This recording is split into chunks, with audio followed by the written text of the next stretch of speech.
tous les jours, tu viens comme ça. Toi, tous les jours, tu viens ivre. Parce qu'eux ne savent pas la différence entre l'ivresse et prendre un peu. Tu dis, mais papa, toi, tous les jours, tu dis qu'au boulot, c'est ce que vous prenez. Ce n'est pas un milieu favorable. C'est pourquoi il faut prier Dieu. Dieu te donne un milieu favorable à ta foi pour t'épargner. Nous avons parlé que le mot païen vient à deux significations. Première signification, c'est dans l'Ancien Testament où il y avait 3 conditions. La circoncision, le 8e jour, il y avait adoré un seul Dieu. On ne peut pas citer son nom. Et il fallait être de la généalogie d'Abraham, d'Isaac et d'Israël. Deuxième définition, nous avons vu que c'est croire. Dans le Nouveau Testament, la condition pour être un enfant de Dieu, pour ne pas être un païen, il faut croire. Croire, nous avons vu qu'il y a 2 définitions principales. Première définition, c'est accepter, prendre pour vrai. Prendre pour vrai, dire oui. Deuxième définition, nous avons vu que c'est incarner, se transformer en l'image de Jésus. Se transformer, prendre forme de Jésus. L'homme intérieur doit prendre forme de Jésus. Et pour arriver à incarner Jésus, pour arriver à prendre forme de Jésus, il faut d'abord commencer par écouter. Et nous venons de voir que écouter, c'est manger. Écouter, c'est se connecter à l'esprit. Écouter, c'est prendre la sémence. Prendre la sémence. Prendre la sémence. Écouter, c'est incarner. C'est arriver à incarner. Écouter, c'est se connecter à l'esprit. Et nous avons mis la différence entre écouter et comprendre. On comprend avec son cœur.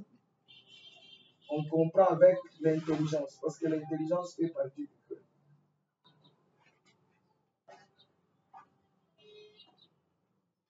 Intelligence. Troisième étape, c'est accepter la paix. Lorsque vous avez écouté la parole de Dieu, vous avez écouté, à un moment donné, cette écoute-là doit vous amener à prendre une décision. Accepter la paix. Beaucoup de personnes pensent qu'ils ont déjà accepté la paix, mais ce n'est pas tout. C'est troisième étape. Accepter la paix. Accepter l'appel signifie quoi? Dans la vie chrétienne, il y a 5 formes d'appel. Dans la vie chrétienne, il y a 5 formes d'appel. Troisième étape, c'est accepter l'appel. Dans la vie chrétienne, il y a plusieurs formes d'appel. Accepter l'appel.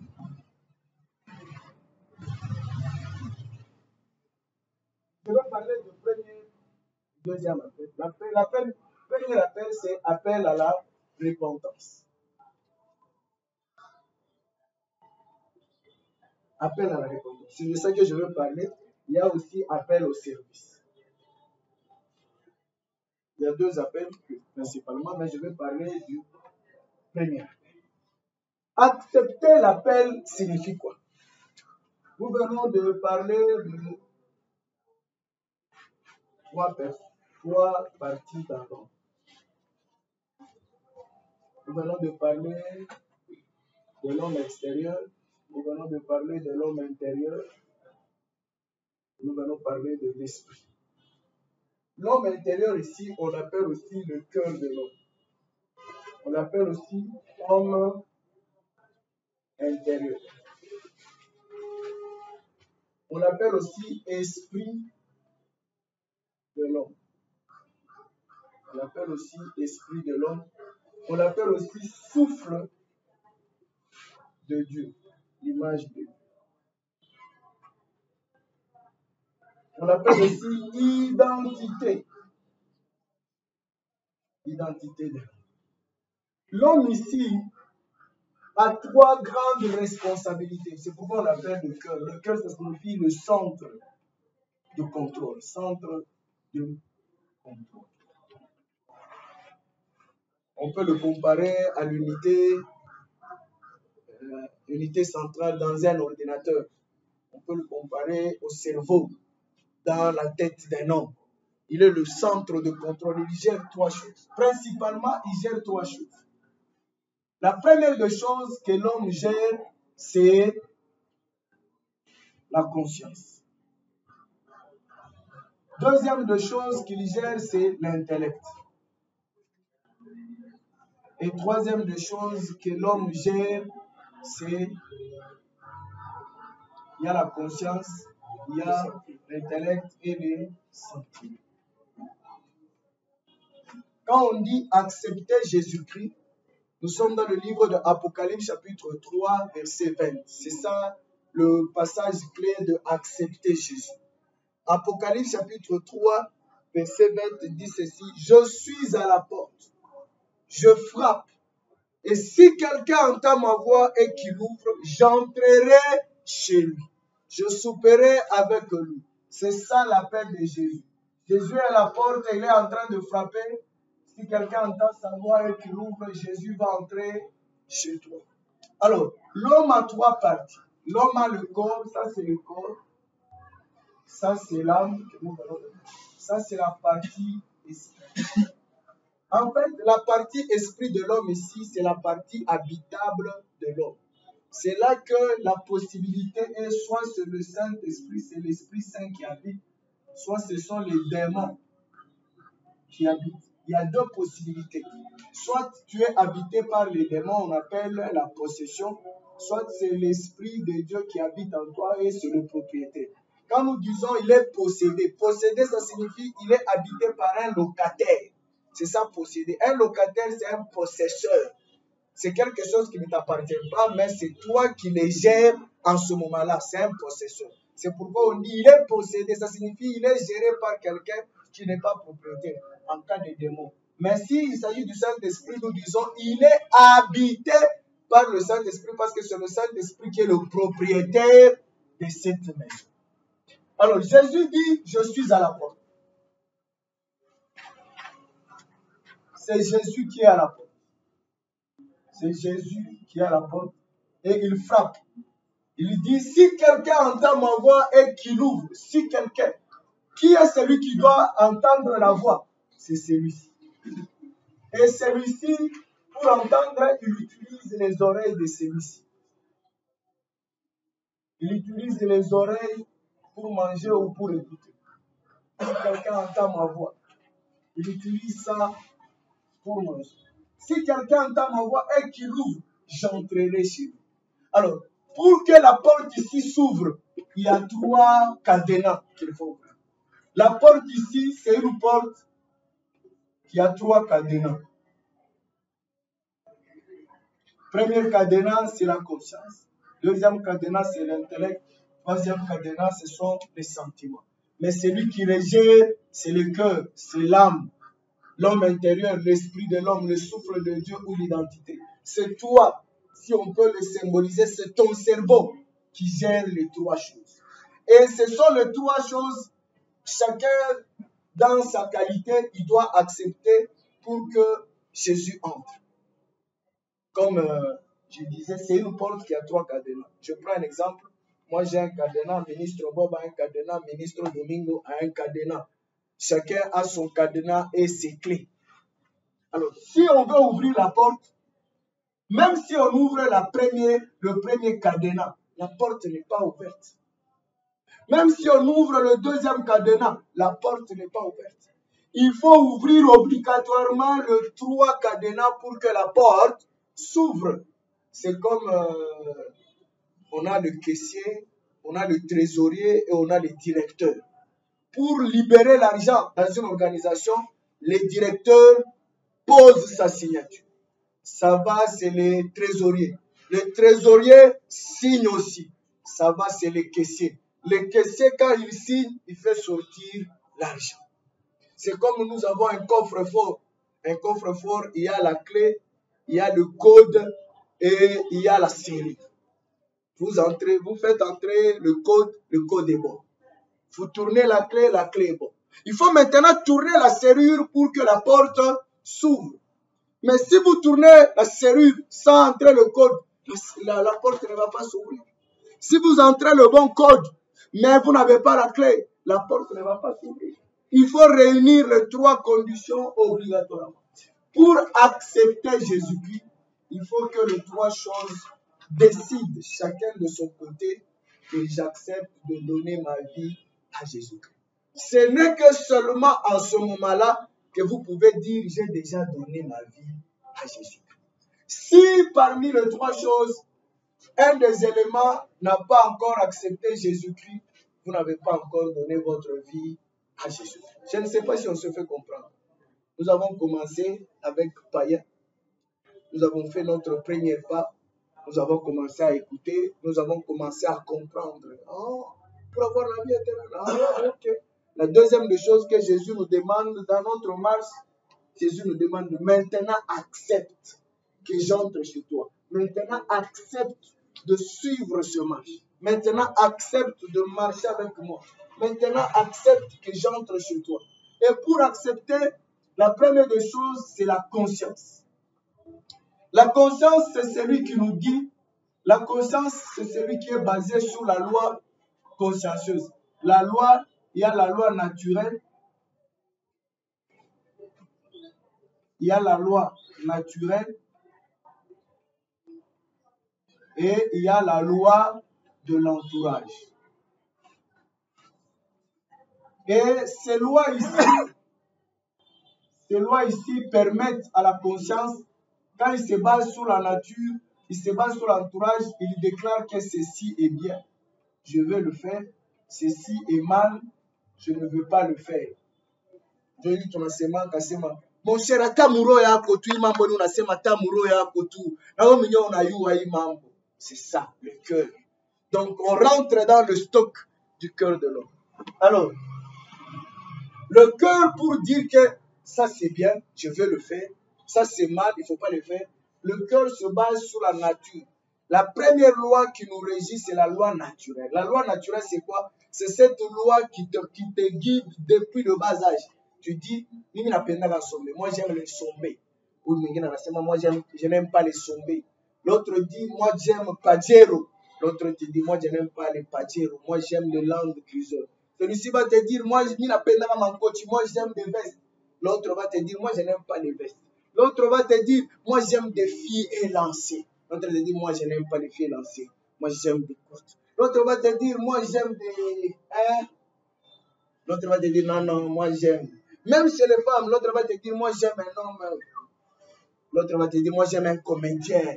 Un peu de rire dans la maison. Voilà, ça c'est la loi consciencieuse qui te permet de discerner dès les bas âges, qui te permet de discerner. Vous allez voir même que c'est les enfants, les parents qui vont dire, celui-ci n'aime pas le boukari, il aime seulement les riz. Si vous lui donnez le boukari, il ne va pas manger. Mais si vous lui donnez le boukari, il aime. La loi consciencieuse. Dès les bas âges, vous allez voir quelqu'un d'autre, un enfant, il aime le jouet, il aime... les voitures, mais l'autre, il aime le football. Dès le bas âge, il y a une loi qui nous dit ça c'est bien, ça c'est bien. En dehors de cette loi, au fur et à mesure que nous sommes en train de grandir, une autre loi va s'implanter, c'est la loi de l'entourage. C'est que nous allons voir la loi, ce que l'entourage va dire c'est bien, nous allons aussi dire ça c'est bien.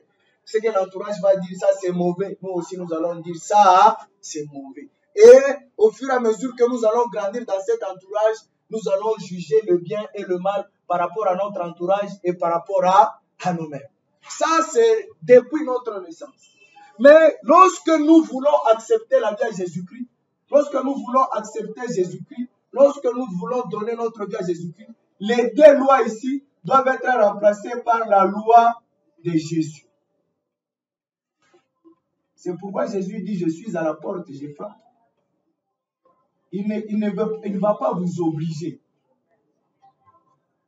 Il ne va pas vous obliger, mais il va vous demander de remplacer les deux lois ici par la loi de Jésus.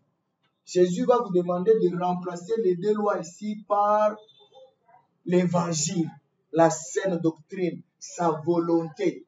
Même Jésus reconnaît les deux lois, la différence de ces deux lois. Même du vivant de Jésus, Jésus le reconnaît. Jésus dit à ses apôtres, je ne suis pas venu dans le monde faire ma volonté. Je suis venu faire la volonté de celui qui m'a envoyé. Donc Jésus reconnaît qu'il a une loi qui lui appartient, mais il refuse cette loi-là. Il veut faire la loi de celui qui lui a envoyé. Même Jésus accepte. C'est pourquoi nous vous avons dit, même Jésus a suivi le parcours pour nous montrer par où il faut passer. En tant qu'inaugurateur de ce chemin, lui-même est passé par là. C'est pourquoi il dit même à Jean, laisse que la parole de Dieu s'accomplisse. Je sais que je ne suis pas digne de se faire baptiser, mais tu dois me baptiser pour montrer le chemin par où les hommes doivent passer. Il arrive au jardin de Gethsemane. C'est demain qu'on va le clouer à la croix. Le soir, il demande à Dieu, s'il est possible, papa, que ce couple s'éloigne de moi. Il est en train d'exprimer sa loi naturelle, ce qu'il ressent en lui, ce qu'il voit dans son entourage. Mais il dit que ça ne soit pas ma volonté, que ça soit ta volonté. Même Jésus se soumet à la volonté. Et quand il se soumet, sa prière a tellement eu une dimension que la sueur s'est changée en sang. Il était en train tellement de supplier, Mungu wangu, si machinyo eko kesho, Mungu. Mungu namwangalia. Mon fils, c'est la volonté. Tu dois passer par là. Que Dieu nous bénisse. Même Jésus a pleuré. Il dit, ah! On a vu le musumari tengi. On a laissé ton expliquer. On a les mamans, on a ça ni ma histoire. Papa musumari kutwangi. Il y a kilo quoi kutwangi. Dieu t'a senti. On sait, il mène ya kilo. Et puis Jésus à la croix, il n'y avait rien qui supportait sa poids.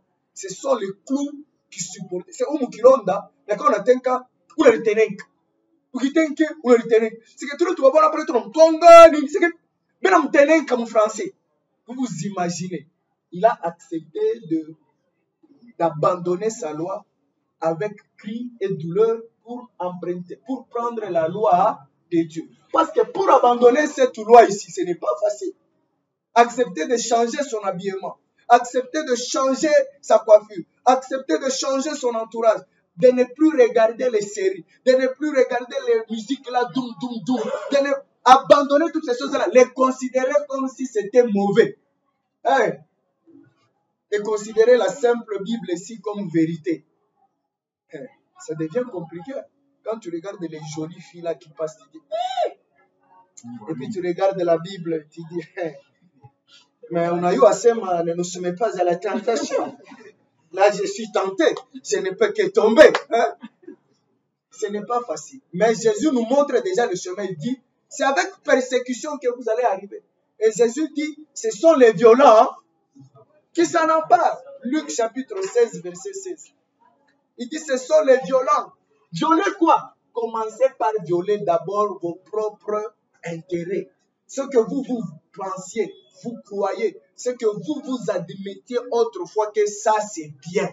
Jésus vous demande aujourd'hui de le considérer que c'est le mal que vous devez rejeter. Proverbe chapitre 8, verset 13. Proverbe chapitre 8, verset 13, on peut nous lire pour comprendre. Tu ne peux pas te dire je suis chrétien et puis tu dis papa, ce que tu fais c'est de l'hypocrisie. Tu n'es pas chrétien. Jésus, quand il te regarde, il dit, mais il ne sait pas de ce qu'il est en train de dire. Il n'a pas cru tel que cela lui a été annoncé. La crainte de l'Éternel, c'est la haine du mal, l'arrogance, l'orgueil, la voix du mal et la bouche perverse. Voilà ce que je hais. La Bible dit, l'amour de Dieu, l'amour de Dieu, aimer Dieu signifie haïr le mal. Haïr le mal. C'est ce que la Bible fait. Si vous aimez Dieu, vous devez haïr le mal. Tout ce qui est mal, quel que soit le mal, qui que ce soit le produit, tout ce qui est mal, vous devez l'haïr. C'est ça aimer Dieu. Mais si toi tu prends plaisir au mal, tu n'aimes pas Dieu. Quand on a battu la combat, on a dit, papa, il faut appeler ça les sons. Vous savez, dans l'homme, il y a la violence. l'homme aime la violence.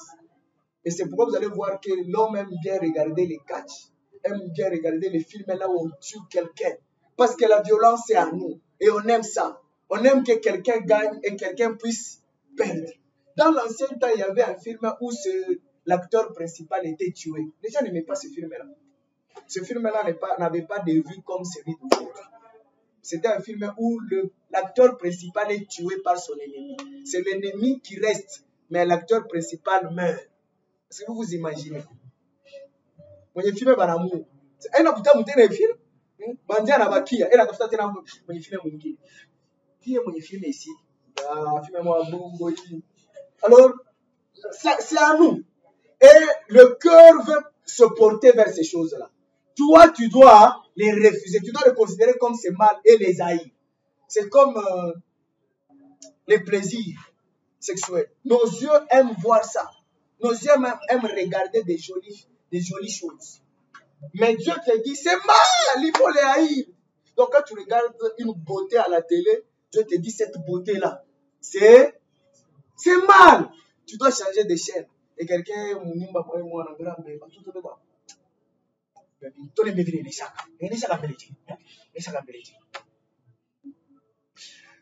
bien aimé, c'est à toi. La responsabilité de l'homme commence sur les décisions à prendre. C'est là qu'est la responsabilité. C'est là que Dieu te regarde plus. Quand il y a un problème, Dieu regarde ta prise de décision. Vous savez pourquoi on engage les gens et on ne met pas des robots dans l'administration. On met des robots dans l'opération et on ne met pas des robots dans l'administration. Pourquoi? Parce qu'on veut que la décision de l'homme puisse influencer l'évolution des choses. Quand il y a un problème dans l'administration, quand il y a un problème, nous, on n'a pas Mambanaïba. Si on met un robot, le robot va licencier tous les voleurs. C'est comme ça que le robot va faire. Mais quand on met quelqu'un là-bas, la personne est en train, avant de prendre des décisions, il juge d'abord. Il dit, bon, on avertit. Cette fois-ci, on t'avertit. Mais si c'est un robot, il ne va pas t'avertir. Un robot, il va appliquer la logique. Voleur, licenciement. C'est comme ça, non? C'est pourquoi on ne met pas des robots dans l'administration. Parce que le robot ne connaît pas la décision, l'évaluation des décisions. Notre première responsabilité, si nous voulons avoir le salut, c'est dans la prise de décision. C'est pourquoi le diable a été chassé. Il avait pris une seule fois, une seule mauvaise décision dans sa vie. On l'a fait quoi? Judas, une seule mauvaise décision. Salomon, une seule mauvaise décision. Adam et Ève, une seule mauvaise décision. Et on chasse. Toi, tu as déjà pris combien de mauvaises décisions? Combien de mauvaises? Quand il faut regarder, quand il faut écouter, quand il faut parler, quand il faut aller, quand il faut toucher. Combien de mauvaises décisions as-tu déjà pris? Psaume chapitre 1er, verset, je commence par le premier verset. Psaume chapitre 1er, je commence par le premier verset. La belle classe ici. Heureux l'homme qui ne marche pas selon les conseils des méchants. On ajoute des méchants. C'est ce que je vous ai dit. Dans l'Ancien Testament, les païens, on les appelait des méchants. Heureux celui qui ne marche pas selon les conseils d'un païen. L'homme makiadi. Nani mwingine? Ministre. Ah. Oh non, il a des bons conseils. La Bible déclare heureux l'homme qui ne marche pas selon les conseils des méchants. C'est clair, non? Et ça demande de la mathématique. Non. Mon frère, on a rythme. Si tu as rythme. Parce que un jour, j'étais à la radio pendant mon émission. Je passe une émission à 10h samedi. Il y avait coupure de courant. Et on a rétabli le courant alors que mon émission était au milieu, donc vers 10h30. On a rétabli le courant. Et en rétablissant le courant, le technicien qui était là a mis la musique de Kofi. Les gens ont commencé à m'appeler. Et j'ai suivi le technicien. J'ai dit, mais pourquoi tu me dis, c'est le monsieur qui connaît travailler le son. Si vous voulez travailler votre chaîne radio, il faut commencer par cette musique. J'ai dit, ah! Donc ces gens-là connaissent le rythme. Mais Dieu nous dit, il ne faut pas écouter. Le conseil des méchants. C'est un travail que la conscience doit prendre en compte. Si vous n'avez pas encore accepté d'abandonner ces choses, vous n'avez pas encore accepté Jésus. Jésus est encore à la porte, il frappe. Il dit, peignez, il dit, et moi je suis à l'intérieur. Ouais, c'est quoi? Le problème avec nous les chrétiens, c'est que Jésus il est dehors, mais il nous fait déjà des cadeaux. C'est ça le problème avec Jésus. Il est dehors. Il n'est pas encore entré, mais il nous fait déjà des cadeaux. Il est dehors, il frappe. Je ne lui ai pas encore ouvert, mais quand j'ai pris, il me guérit. Je demande la bénédiction, il me bénit. Et moi, quand je regarde toutes ces bonnes choses, je dis, ah, je suis déjà bien avec Jésus. J'ai un don. J'ai un ministère. J'ai une responsabilité à l'église. Mes activités, prospérité. Mes enfants en bonne santé. Je me suis épousé. J'ai des enfants. Bon. Jésus. Et Jésus toujours dehors. Quand tu es malade, Jésus, je suis malade. Jésus guérit. Quand tu as un problème, Jésus, j'ai des problèmes. Jésus résout. Jésus résout. Et toi, tu penses que tu es bon avec Jésus, mais Jésus, il est. Si tu meurs, tu n'as pas la vie éternelle. Tu n'as pas la vie éternelle. S'il y a quelque chose qui est encore dans le monde qui te retient, il y a quelque chose qui est encore dans le monde qui te retient, c'est qui se ressemble. Il continue, il dit ceci, qui ne s'arrête pas sur la voie des pécheurs. Qui ne s'arrête pas sur la voie des pécheurs. C'est que Moubalabala, Moutou Anzambi Alipita. Il y a ce qui fait comme la Shimama. Non, je veux d'abord regarder, il est film. Non, non, il ne s'arrête pas. Il regarde, il passe. Il n'y a pas de deuxième regard. Il n'y a que le premier. C'est que quand il regarde pour la première fois, il ne va pas retourner la tête pour voir les pécheurs. Il dit ça c'est mauvais. Il tourne la tête. Son esprit, sa conscience lui dit, je n'ai pas encore bien jugé. Je n'ai pas encore bien jugé. Ça, quelle couleur les cuisses là? Ça, quelle couleur? Il faut bien regarder. Toi, tu dis, pas question. C'est un combat interne. C'est la souffrance que Jésus a sentie à la croix. C'est cette souffrance que nous ressentons à nous. Ton cœur te dit, je suis en train de mêler les magies, non, dis, arrête ça. Et tu es en train de te battre avec toi-même, tu ne t'arrêtes pas en train d'observer. C'est quoi ça? Jésus t'interdit. Est-ce que nous nous entendons? On te donne la bière et puis tu commences à l'observer. Tu dois avancer 33 ici. Il 33 minutes par rapport à lui. Tu n'as toi alcool combien? Papa, la lumière sur la voie des pécheurs. Oui, ministre. Donc, c'est là que Paul est en train de dire que nous sommes en guerre entre nous-mêmes. Oui, oui. C'est-à-dire, d'abord, le combat, n'est pas les démons. Non. Jésus va nous transformer de l'intérieur. Et cette transformation de l'intérieur coûte quelqu'un déjà à l'intérieur. Il trouve déjà une conscience sur place et Jésus veut transformer. Le premier combat, c'est à l'intérieur. Avant que les démons entrent, il faut d'abord qu'à l'intérieur, tu sois vaincu. C'est lui qui va ouvrir la porte aux démons. C'est toi. Ce n'est pas le démon ne va pas venir forcer la porte. Non. C'est pourquoi le démon ne va pas le juger par rapport à ce que tu fais. Parce que le responsable ici, c'est toi. C'est toi. Le démon va dire, mais Jésus, soyons sérieux. Qui a ouvert la porte? Jésus dit, c'est lui. Et alors, moi je fais quoi? Il m'ouvre la porte, il m'invite. Moi je fais quoi? Certes, je fais le mal. Et puis je sors. Est-ce que nous nous entendons? C'est un combat à l'intérieur. Et le combat là, quand tout va bien, c'est quand il faut prendre des décisions que le combat là se manifeste. Le combat là, tu es à jeûne. On te dit c'est 3 jours à jeûne à sec. Mais tu arrives à la maison, tu sais que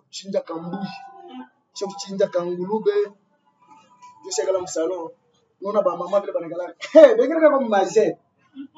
Tu veux manger?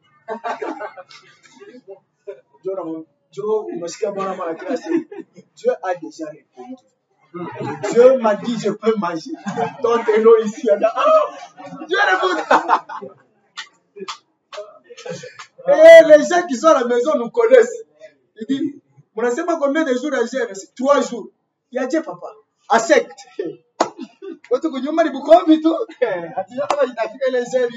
C'est que la maman sait déjà qu'on a trouvé comme manger facilement. Il faut éviter de telles choses. C'est l'infidélité devant Dieu. Vous avez dit, vous allez faire une semaine à l'église. Vous allez boire seulement du thé. Premier jour déjà, ça va. J'ai exaucé déjà le modérateur, comme Dieu a exaucé. Nous rentrons à la maison aujourd'hui. Ah, même si Dieu a exaucé le premier jour, vous allez faire 7 jours. Si c'est 7, c'est 7. 3 jours, c'est 3 jours. Parce qu'il y a un combat. Les biens et les mal. Il faut les définir très bien. Quand toi tu écoutes cette musique, tu les définis comment? Et il dit ceci.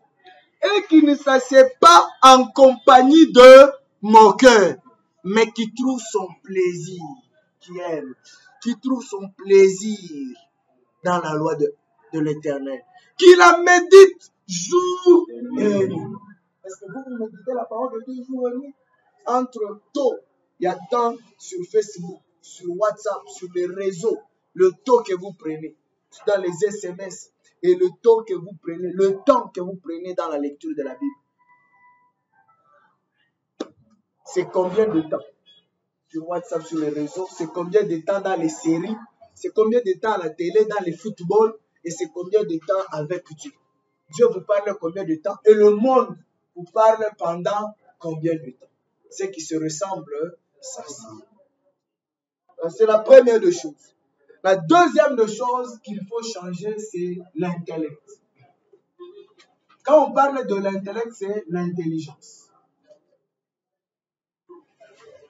L'intelligence. Connaissance. Connaissance. Réflexion. Compréhension.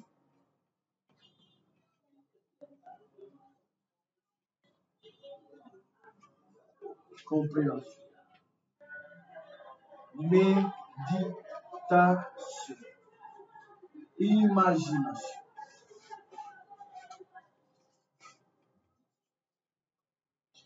Notre deuxième des choses, notre deuxième cadenas qu'il faut ouvrir, c'est la compréhension, la méditation, notre intelligence. Dans quel domaine sommes-nous en train de travailler notre intelligence? Nous sommes en train de méditer quoi? Qu'est-ce que vous méditez? Votre façon de réfléchir, comment est-ce que vous réfléchissez? Quand quelqu'un vous énerve, comment est-ce que vous devez réfléchir? Il n'y a que deux possibilités, deux façons de réfléchir. Soit vous réfléchissez selon vous-même, soit vous réfléchissez selon un païen, selon quelqu'un de ce monde, soit vous réfléchissez comme un chrétien. Ici, il y a, dans la réflexion, il y a la réflexion de Jésus, une manière de réfléchir selon Jésus, une manière de réfléchir selon le monde, une manière de réfléchir selon Satan. Ici, dans le monde, il y a toi-même, et il y a ton entourage. Votre manière de réfléchir. Votre manière de réfléchir. Comment est-ce que vous réfléchissez? Est-ce que vous réfléchissez comme Jésus? Ou vous réfléchissez comme le monde, selon toi-même? Ou selon ton entourage? Ou vous réfléchissez comme Satan? Merci. Comment est-ce que vous réfléchissez? Vous êtes devant une situation, une décision à prendre. Quelqu'un vous a déjà énervé. Comment est-ce que vous réagissez? Satan va te dire, d'ailleurs, le monde va te regarder, les gens vont commencer à te regarder. Vas-tu faire ce qui plaît aux gens, ce qui plaise aux gens, ou vas-tu faire ce que toi-même tu aimes, ou vas-tu faire ce que Jésus te demande? Qu'est-ce que tu vas faire? Ta façon de réfléchir. Jésus nous conseille ici que ne vous conformez pas au siècle présent, mais soyez transformés par le renouvellement de l'intelligence. Votre façon de réfléchir doit changer. Vous ne devez plus réfléchir comme autrefois. Ici, la question est de savoir, c'est la conduite à tenir. Ici, c'est la conduite à tenir. Pour prendre toute décision, je dois accepter que toute décision que je dois prendre, toute décision doit être en accord avec la parole de Dieu. Même si cela n'est pas en accord avec moi-même, même si cela n'est pas en accord avec le monde, mais même si cela n'est pas en accord avec mon entourage, mais cela doit être en accord avec la parole de Dieu. Quand la parole de Dieu me juge ma décision, la parole de Dieu doit juger qu'il a bien réfléchi. Et vous savez que, comme je le disais là, on engage quelqu'un, c'est sur base de sa façon de réfléchir. Je prends un exemple. Vous avez un grand chauffeur qui a fait 15 ans d'ancienneté en matière de chauffeur. Il a roulé les camions, il a roulé les véhicules, des gros véhicules. Il a fait les mauvaises routes. Vous savez qu'ici, chez nous, nous sommes réputés dans les mauvaises routes. Il a fait toutes ces mauvaises routes. Et vous avez quelqu'un qui vient de quitter la formation de chauffeur aujourd'hui. Il n'a pas encore roulé même 10 km avec un véhicule. Vous prenez les deux personnes. Vous voulez aller sur la route de Kassage, la route de Kalemi. Vous prenez qui? Pourquoi? Tous deux sont des chauffeurs. Tous deux ont des permis de conduire, non? L'autre a plus d'expérience. La réflexion. Vous savez que celui-ci, il a déjà vécu des expériences. Il a une façon de réfléchir devant les obstacles. C'est pourquoi le CV, on va te demander, tel monsieur, il faut qu'il fasse 5 ans de service pour que nous puissions l'engager. C'est ce qu'on demande. On n'a pas besoin de ton ancienneté. On a besoin de ta réflexion. Quelqu'un qui a déjà fait 5 ans dans le même domaine, sa façon de réfléchir a déjà changé. Que ce soit un chauffeur, que ce soit un mécanicien, que ce soit un électricien, sa façon de réfléchir a déjà changé. Et quand il te regarde, même à l'hôpital, ça se fait, non? Quand c'est un docteur, on dit, ou docteur Joanzamani, ou ça va le maîtriser. Voilà, il a maîtrisé. Il y a certaines choses que nous le maîtrisons dans la vie, on ne va pas les étudier. On ne va jamais les étudier. Quand on dit c'est un professionnel, c'est un expert. Les experts, il n'y a pas d'école où on forme des experts. Il n'y a pas d'école où on forme des professionnels. La professionnalisation, être expert, c'est dans la vie. Dans la vie, dans la façon de réfléchir. Alors, Dieu veut que tu travailles ta façon de réfléchir. Et dans ta façon de réfléchir, nous rentrons au deuxième étape. C'est quand tu consommes la parole de Dieu que la parole de Dieu va travailler ta façon de réfléchir. Mais si toi, tu consommes les choses de ce monde, tu vas faire selon les choses de ce monde. Ce qui te ressemble, ça semble. Travaillons notre façon. Quand il y a une décision à prendre, ne réfléchis pas comme un païen. Quand il y a une décision à prendre, il y a l'argent là-bas. Un païen te dit, mon cher, mon cher, c'est ici que les gens s'enrichissent. Je prends l'argent, je fous. Ça, c'est la façon de réfléchir d'un païen. Un chrétien, sa façon de réfléchir, dit, quelle est la conduite à tenir quand on a un argent qui ne nous appartient pas?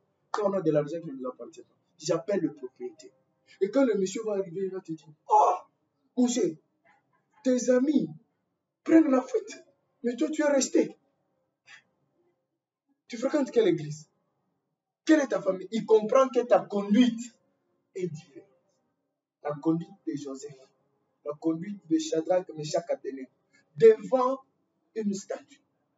Alors, tout le monde décide de s'agenouiller. Eux, leur façon de réfléchir, ils disent, nous n'allons pas nous agenouiller, même pas une seule fois. Même pas une seule fois, nous n'allons pas prendre une mauvaise décision. Même pas une seule fois. Si c'était nous aujourd'hui, on allait dire, Kamala Moya Binafani. Kamala Moya. Tu as profité de ta maman, la chef, Kamala Moya Binafani. Tu m'agenouilles seulement, et puis, c'est fini. Ça fait quoi? Personne ne me voit. Bon. Chef français, c'est tout le monde vers moi. C'est tout le monde vers moi. Je le divise à vers moi. Ça fait quoi? Mais eux, même pas une seule fois, ils n'ont pas accepté de prendre une mauvaise décision. Leur façon de réfléchir. Il ne faut pas réfléchir comme un païen. On a d'abord porté mon coup pour un sens au bail. Oh, liba. Non, non, il ne faut pas réfléchir. Papa, si tu n'aimes pas quelque chose, ne t'y engage pas. Dans n'importe quelle relation. Tu n'aimes pas, tu n'aimes pas. Oh, je vais d'abord examiner, je vais d'abord essayer. On n'essaye pas. Soit on est que ton oui, soit oui.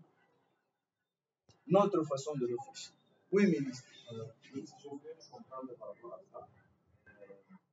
Je vais donner un exemple. Que dire? Le cadre, il est un conflit, qui le bloque. Quand on était en 6e de l'humanité, quand maman vous voyez la situation vous suivez en Afrique. Vous ballons des ballons qui viennent, par exemple, même 5 ans, 6 ans, parce que vous voyez que même évoluer par moi. environnement moyen. Évoluer comme moi, 5 ans, 6 ans, la sobriété. Alors, quelle est la position que mon avis en avait? Si vous laissez d'une façon générale, c'est pas moi. Hein? Oui, c'est normal. La conduite à tenir. Muntu unafanya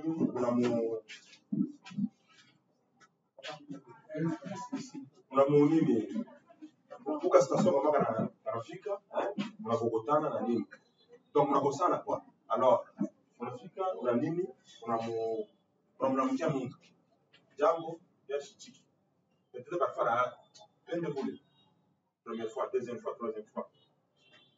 Qu'est-ce qu'il faut faire? La conduite à tenir dans ces situations. La conduite à tenir dans cette situation, la Bible déclare, lorsque tu demandes pardon à quelqu'un et refuse, tu amènes 2 témoins. Tu amènes 2 témoins, les responsables, en matière d'école. Tu fais part à ton enseignant, il y a eu ceci, tel ne me parle pas. L'enseignant va vous exhorter, il va vous contraindre à parler. Moi, je me rappelle, en 6e, quelqu'un me dérangeait en classe, je suis allé dire à mon prof, tel me dérange, on nous a fouettés tous. Parce qu'on était en train de déranger ensemble. Quand il me dérangeait, j'ai dérangé aussi. On nous a fouettés tous. Donc la Bible déclare, en matière de conflit, il faut voir les responsables. Essayer de résoudre le problème. S'il y a 2 témoins, 3 témoins, ils refusent, en ce moment-là, tu es déchargé avec 2 ou 3 témoins. C'est ça la conduite. Que ce soit en famille, tu vas voir les responsables de la famille. Il y a les Baméomba, les Bakambo. Il y a les tel, on a eu tel problème, on ne se parle plus. Tel ne me tolère plus. On va l'appeler. Ah oui, moi je ne veux pas le tolérer. Premier pardon. Deuxième pardon. Troisième pardon avec des témoins. Dès qu'il y a 3 témoins, toi tu es déchargé. Tu es déchargé et c'est lui qui aura un problème parce qu'il avait déclaré pardonne nos offenses comme nous pardonnons à ceux qui nous ont offensés. Si lui refuse de te pardonner, Dieu ne va pas non plus le pardonner. Les gestes que tu as fait t'aura libéré de cette situation. Parce que la Bible déclare chercher la paix et la sanctification avec tous. C'est ça le principe. Notre Dieu est bien parce que notre Dieu est basé et fondé sur des principes. Certaines filles, certains garçons qui font 5 ans, 6 ans. Ça, c'est le paganisme. Ça, c'est le paganisme. Un chrétien doit réparer sitôt. La Bible déclare que le soleil ne se couche pas sur ta colère. Même s'il va à l'église, il n'a jamais accepté Jésus-Christ dans sa vie. Il est encore un intéressé. Troisième des choses, ce sont les sentiments. Nous sommes dans Galates chapitre 5. Galates chapitre 5, verset 17. Nous avons des sentiments. Galates 5, 17. Nous avons des sentiments naturels. Des sentiments naturels. Devant ces sentiments naturels-là, nous avons des sentiments que Jésus veut que nous puissions embrasser. Nous avons 2 sentiments contraires, des sentiments opposés. Les sentiments naturels et les sentiments de Jésus. Nous avons 2 sentiments, les sentiments de Jésus et les sentiments naturels. Galates chapitre 5, verset 17, quelqu'un peut nous lire? Car la chair a des désirs contraires à ceux de l'esprit, et l'esprit a des contraires à ceux de la chair. Ils sont opposés entre eux, afin que vous ne fassiez point ce que vous voudriez. Afin que vous ne fassiez point ce que vous voudriez. Afin que vous ne fassiez point ce que vous voudriez. On va lire aussi, je crois, Philippiens.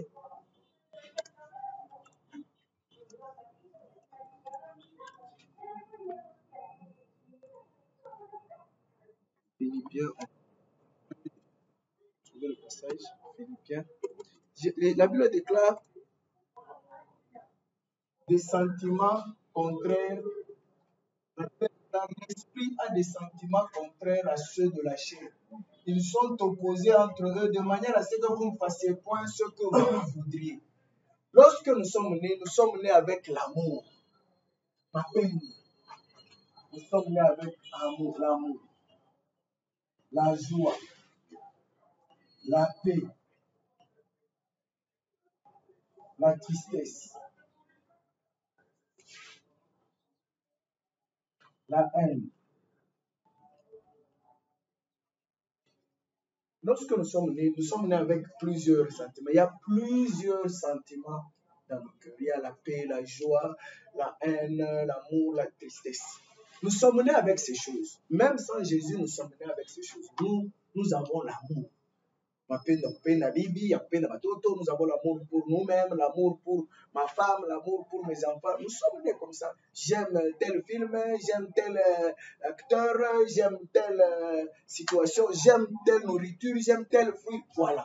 Jésus nous dit, quand nous voulons donner notre vie à Jésus-Christ, nous devons changer notre amour. Jésus viendra implanter de nouveaux sentiments que nous devons cultiver et amener à la maturité. Jésus va venir avec un nouveau amour qui est différent de cet amour qu'on avait. Jésus dit, quand vous saluez seulement ceux qui vous aiment, vous ne faites rien parce que les païens le font aussi. Lorsque vous aimez seulement les gens qui vous aiment, vous ne faites rien parce que les païens le font aussi. Lorsque vous invitez seulement les gens qui vous invitent, les païens le font aussi. Donc, nous avons le premier amour que nous sommes nés avec. Mais Jésus demande de changer, d'enlever cet amour-là, de prendre l'amour des 10 commandements. Tu aimeras ton Dieu de tout ton cœur, de toute ton âme, de toutes tes pensées, et tu aimeras l'autre comme toi-même. Cet amour-là, on ne l'avait pas. Jésus va l'implanter. Lorsque nous acceptons que Jésus puisse entrer dans notre vie, Jésus viendra avec cet amour-là. Il va l'implanter. C'est à toi maintenant de cultiver cet amour pour que cet amour grandisse et que cet amour puisse arriver à la maturité. Lorsqu'on était païen, on avait des choses qui nous faisaient plaisir, qui nous procuraient la joie. Ça peut être la comédie, ça peut être les sports, ça peut être les séries. Jésus viendra avec un autre amour, d'aimer, avec une autre joie. Jésus va te demander de prendre plaisir dans la parole de Dieu. Tu n'avais pas le plaisir dans la parole de Dieu, mais Jésus va venir avec son chapitre 1er. Il va te dire, heureux qui prennent plaisir à méditer la parole de Dieu. Donc Jésus va venir avec de nouveaux sentiments. La paix. Quand on était païen, on avait une manière de définir la paix. Je prends l'exemple de Onusien. Avant qu'il y ait ONU, il y avait une autre organisation mondiale qui voulait éliminer la guerre dans le monde. Quand cette organisation mondiale a échoué, les Onusiens sont venus. L'organisation ONU a pris existence. L'ONU définit comme ça la paix. Il dit, on ne peut pas bannir la guerre dans le monde. On ne peut que les gérer. C'est que quand nous sommes à l'Est, si vous êtes au Ouest, il y a des ONU, des Onusiens, il y a des Américains. Pourquoi la guerre ne se termine pas? Pour eux, c'est une situation normale. La guerre, on ne peut pas l'éliminer, on ne peut que les gérer. Pour quelqu'un qui est dans le monde, la paix, ça signifie qu'il y a des conflits, mais on les gère. Il y a des problèmes, mais quand nous croyons en Jésus, la paix change. La paix commence avec notre cœur. Dans notre cœur, nous devons être convaincus que je suis en paix avec tout le monde. Quand je me regarde, je dis,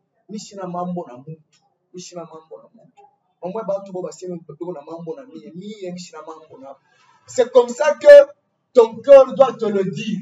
Si en toi, il y a un sentiment de conflit, tu n'es pas en paix avec toi-même, sache que les sentiments de Jésus ne sont pas encore implantés ou tu ne les cultives pas. La tristesse, Paul est en train de dire, quand on était dans le monde, la tristesse, c'était les mauvaises choses qui nous arrivaient. Mais aujourd'hui, notre tristesse doit nous pousser à nous repentir. Autrefois, quand on était triste, on était en train de chercher d'autres solutions. La haine, je venais d'expliquer l'amour et la haine. C'est que la Bible déclare que les sentiments sont contraires. Les sentiments de Jésus et les sentiments qu'on avait, ce sont des sentiments contraires qui sont opposés. Et chaque fois que tu veux prendre une décision, les deux sentiments se manifestent. Celui-ci te dit, celui-ci te dit, tu dois le pardonner. Tu dois choisir entre les deux sentiments. Celui-ci te dit, il faut s'énerver. Il faut avoir un chachirique. Celui-ci te dit, prends ta patience. Prends patience, ça va passer. Alors, les deux sentiments, et dans le livre Galates, ce que nous avons lu, 17, on dit, sont opposés entre eux de manière à ce que vous ne fassiez point ce que vous voudriez. Vous ne fassiez point ce que vous voudriez, mais que vous faites ce que l'Esprit de Dieu veut. Et on commence déjà à citer. Premier sentiment, le sentiment que moi j'aime beaucoup, c'est le sentiment de fidélité. Parce que le sentiment de fidélité, c'est le sentiment de loyauté. Si vous êtes un chrétien, mais dans votre façon de vivre, vous êtes infidèle. L'infidélité, ce n'est pas seulement à sa femme, hein. Même au timing. Quand on dit, on commence à 9h, toi tu es infidèle, tu viens à 9h30 au-delà, c'est que vous ne fassiez point ce que vous voudrez. C'est de l'infidélité. Et la fidélité fait partie du caractère du fruit. Donc, si un caractère manque, c'est que le Saint-Esprit n'a pas encore accompli son œuvre dans ta vie. Si le Saint-Esprit n'a pas encore accompli son œuvre dans ta vie, tu n'es pas digne de la vie éternelle. Il faut que le Saint-Esprit puisse accomplir sa mission dans ta vie. Alors, nous avons parlé de accepter Jésus. C'est seulement quand les trois choses sont réunies que vous avez accepté. Vous avez accepté de changer vos sentiments. Vous acceptez d'abandonner vos sentiments anciens, ce que vous aimiez autrefois. Vous avez accepté d'abandonner. Vous avez accepté de changer votre façon de réfléchir. Vous avez accepté d'abandonner les lois que vous utilisiez autrefois. En ce moment-là, vous venez d'ouvrir la porte et Jésus peut entrer. C'est qu'en ce moment-là que vous pouvez dire, j'ai accepté Jésus. Tant que les trois choses ne sont pas réunies, vous avez encore la rancune en vous. Vous avez encore la haine en vous.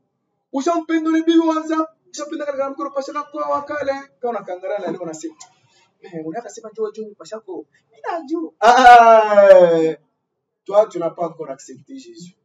Tu n'as pas encore accepté. Il faut la regarder comme une sœur qui vient menacer votre mariage. Il dit, bon, on devait se marier, bon, c'est terminé, hein. Donc, on lui prendra que on ne va pas parler de ça, c'est fini. Je suis déjà engagé à quelqu'un d'autre. Est-ce qu'on s'entend bien? Oui. Tu ne peux pas être quelqu'un qui ne pardonne pas. Tu es rancunier. En toi, on sent.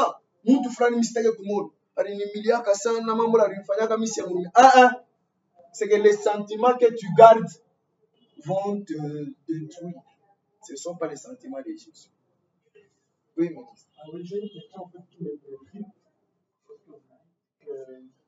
On accepte le Jésus lorsque les gens ont déjà cette conscience de direct sentiment. Donc là, alors, pour le travail que font les évangélistes, qui organisent le croisade quelque part, et qui aux gens, voilà, c'est là qu'ils vont accepter Jésus-Christ, mettent leurs mains en l'air.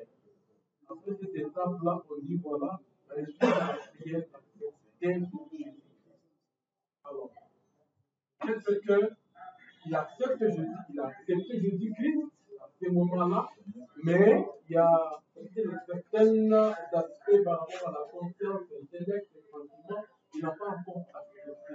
Qu'est-ce que vous direz par rapport à ça? C'est les difficultés que l'évangile a apportées à l'église. Les difficultés que l'évangile a apportées.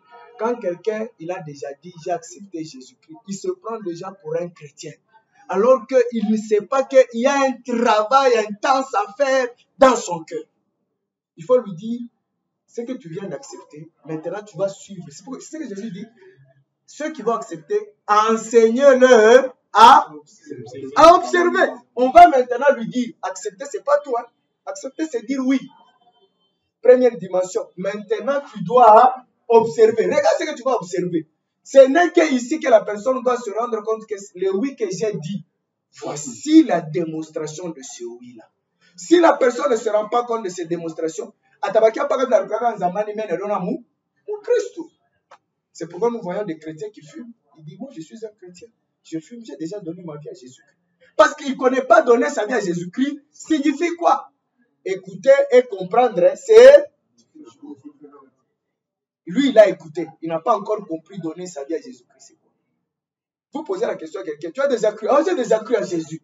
Non, il met même les mains en l'air. J'ai déjà cru à Jésus. Croire, c'est quoi?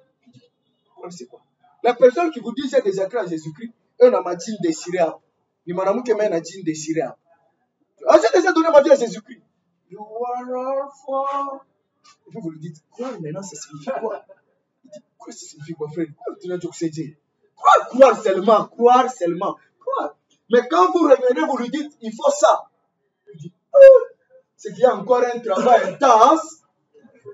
Vous vous imaginez la dimension que Paul avait, mais Pierre avait. Jésus lui dit, lorsque tu seras converti. Alors que c'est quelqu'un qui prêchait déjà. Mais quand Jésus le regarde, il dit, la transformation n'est pas encore totale. Cet homme, j'ai encore du travail à faire en son intérieur. Je ne sais pas si on comprend. L'évangéliste doit dire à quelqu'un, donne ta vie à Jésus. Quand quelqu'un dit, j'ai donné ma vie à Jésus, l'évangéliste doit le ramener à cette dimension. C'est cette dimension où la prise de décision, l'homme prend conscience maintenant des prises de décision. Il dit, c'est qu'on a bien seulement, on n'est pas ta moubar. Je suis en train de boire mon petit Simba ici, qui est en train de me dévorer. Et toi, tu me dis, quand j'accepte Jésus-Christ, je dois laisser ça. Hein? Dans mon tiers, on a les frères. Un païen m'avait dit un jour, moi, on a bien toi, tu es un pombe. Mira, tu as eu bana moi, vie, bah, tu as un conga. Tellement que, Léo, on passe ça. Toi, on a récupéré, on a ça. On a d'afta mtu mwingine wa kuachia tanke si apata mimi si acha fasi. Donc ça Jésus Jésus hapana. Ça d'afta mtu wa kudunia. Donc c'est ça, la personne doit comprendre en fait ça. Si nous les évangélistes nous restons dans cette dimension, nous tuons ces gens-là. Nous sommes en train de les tuer parce que quelqu'un va se croire que c'est tout. Alors que ce n'est que le début de sa marche à suivre. C'est pourquoi Jésus a dit à cette riche-là, va vendre et suis-moi. Suis-moi. Suis-moi. Si tu ne me suis pas, tu n'as pas la vie éternelle. Enseignez-leur à observer. Observer, ça signifie à mettre en pratique la conduite à tenir. Qu'est-ce que tu observes quand tu veux prendre une décision? Nous venons de voir 3 étapes aujourd'hui. Oui, j'ai une question. Oui. Quand vous venez de donner l'exemple de vice de l'alcool, alors cette personne-là n'avait pas la bonne conscience pour répondre à votre question. Ah, il n'avait pas la bonne conscience. Il ne voulait pas abandonner.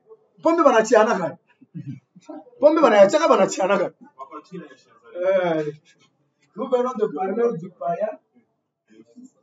On a 2 définitions dans l'Ancien Testament et dans le Nouveau Testament. Dans l'Ancien Testament, on a 3 conditions. La circoncision, adorer un seul Dieu, et généalogie. Deuxième définition ici, nous avons dit c'est quoi? Nous avons expliqué qu'il y a 2 définitions de quoi. Première définition, c'est accepter. Deuxième définition, c'est incarner. Dire oui, c'est première définition. Dire oui, c'est toujours dans accepter. Et deuxième définition, incarner. Nous venons de voir intéresser. Il faut se poser la question, toi, tu écoutes quoi? Il y a écouter et comprendre. Il y a intéresser. Ce n'est qu'après avoir compris qu'on donne sa vie à Jésus-Christ. On reçoit, on accepte la paix. Et la paix, nous venons de dire qu'il y a 3 choses importantes. Il y a la conscience, il y a l'intellect et le sens. Après tout, certaines personnes se rendent compte qu'ils n'ont jamais donné sa vie, ils n'ont jamais donné leur vie à Jésus. Je me souviens un jour, nous avons enseigné ça en cas d'école de ministère quelque part. Un prophète lève la main et dit, moi aussi, je n'avais jamais donné ma vie à Jésus. Oh, il reconnaît. Et un autre jour, c'est un diacre. Et c'est le diacre-là qui était le modérateur. Il dit, ah, moi aussi, je n'avais pas encore diacre. Je n'avais pas encore diacre. Je n'avais pas encore diacre. Je n'avais pas encore diacre. Je n'avais pas encore diacre. Je n'avais pas encore diacre. Je n'avais pas encore diacre. Je n'ai pas encore diacre. Je n'ai pas encore diacre. Je n'ai pas encore diacre. Je n'ai pas encore diacre.